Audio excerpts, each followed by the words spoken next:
Goedemorgen, welkom bij Cambuur. Komt verder.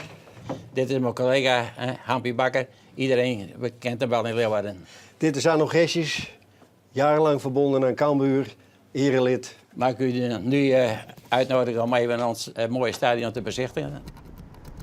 Dit zijn shirts van spelers die vroeger bij Cambuur gespeeld hebben.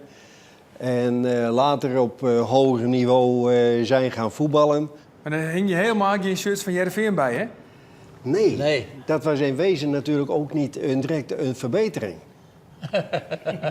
Ja, ben je nou echt heel erg grutsk op Cambuur? Ja, ik persoonlijk wel. Ik ben heel erg trots op Cambuur. Wat er ook is, met vakanties, met verjaardagen en zo. Alles gaat over als er een wedstrijd van Cambuur is. Dat gaat gewoon voor. Maar meneer Gessius zei van hij mist een heel soort feestjes en partijen. Hoe is dat bij jou?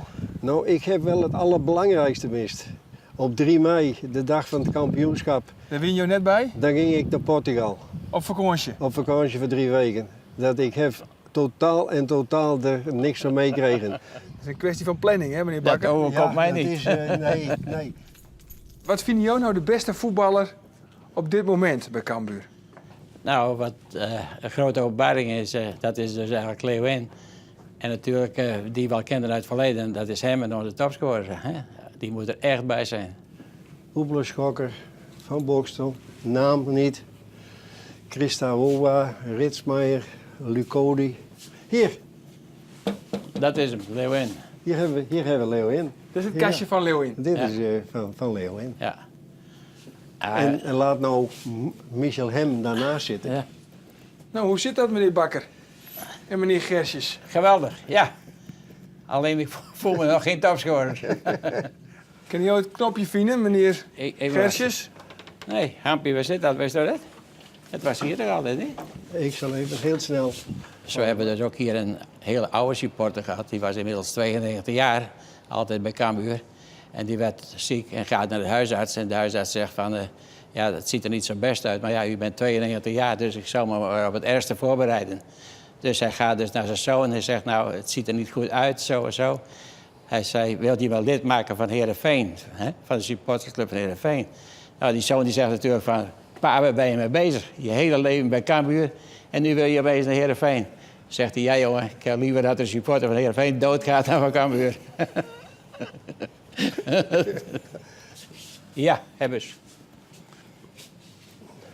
Nou kijk, dit is dus onze massageruimte. Au, au, au, au. Geen hoop meer, geen hoop meer. Au, au, au, au, au, au, au, au, au, au. Dit zal wel amputatie worden.